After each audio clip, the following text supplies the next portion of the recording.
তুমি জুলুম করতে করতে করতে করতে লাস্টে গিয়ে তুমি নিষ্পাপ ছাত্রদের উপরে যখন তুমি জুলুম করা শুরু করেছো, মনে করো না দুনিয়ার রাজা বাদশাদেরকে ছাত্ররা নামিয়েছে, না, ছাত্ররা নামাই নেই, আল্লাহ পাকের কুদরতি শক্তি নামিয়েছে। আল্লাহ পাকের কুদরতি শক্তি যখন কারোর সাথে চলে আসে, তখন উপরের বাহিনী, নিচের বাহিনী, সমতল বাহিনী, কোনো বাহিনী কাজে আসে না, তখন তাদের মাথায়ও কাজ করে না। বুঝেন নাই মনে হয় আমার কথা? নৌবাহিনী, বিমান বাহিনী, সেনাবাহিনী, তখন এগুলো মাথায় কোনো কাজ আসে না। আপনি তাড়াতাড়ি এখান থেকে সরেন, আপনাকে সময় বেঁধে দেওয়া হলো 45 মিনিট। যদি কিনা আপনি 45 মিনিটের ভিতরে যদি আপনি দেশ থেকে আড়াল না হন, তাহলে কিন্তু আমরা সেনাবাহিনী, নৌবাহিনী, বিমান বাহিনী আপনাকে কোনো নিরাপত্তা দিতে পারবো না।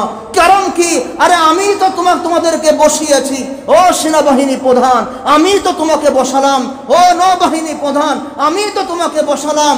ও বিমান বাহিনীর প্রধান, আমার নুন খেয়ে আমার গুণকুন্তন তুমি করতে পারছো না, কেন তুমি গাদ্দারি করছো? না না না, এখানে কোনো গাদ্দারি কাজে আসবে না। জুলুমের মোকাবেলা যখন জুলুম করতে করতে যখন আল্লাহ পাকের আরশ কাঁপা শুরু করে, তুমি দেখেছো এখানে ছাত্র দাঁড়িয়েছে? না না, এখানে ছাত্র দাঁড়াই নাই। তোমার মোকাবেলা করার জন্য আল্লাহ পাকের কুদরতি শক্তি ছাত্রদের অন্তরের ভিতরে ঢুকিয়ে দিয়েছে।